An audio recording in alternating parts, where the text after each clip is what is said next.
Are you ready to transform your body without the need for any equipment? These 4 exercises will help you get fit and strong anywhere, anytime. Whether you're at home, traveling, or just don't have access to a gym, these exercises are perfect for you. Watch the video to see how to properly perform squats, lunges, push-ups, and planks, and start your fitness journey today. Squats. Squats are a fantastic lower body workout that targets your quads, hamstrings, and glutes. Stand with your feet shoulder-width apart, lower your body as if sitting in a chair, and rise back up.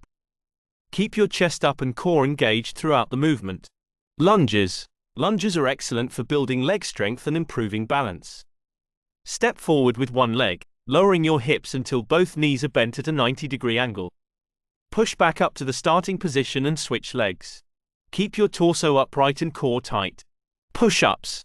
Push-ups are a classic exercise for building upper body strength, particularly in your chest, shoulders, and triceps. Start in a plank position with your hands shoulder-width apart, lower your body until your chest nearly touches the floor, and push back up. Maintain a straight line from your head to your heels. Planks. Planks are a superb exercise for strengthening your core and improving overall stability. Start in a forearm plank position with your body in a straight line from head to heels. Hold this position, keeping your core tight and hips level. Aim to hold for at least 30 seconds and gradually increase the duration as you get stronger. Subscribe for more fitness tips and workouts. Remember to subscribe and hit the notification bell to stay updated with our latest fitness videos. Share your progress in the comments and let's get stronger together.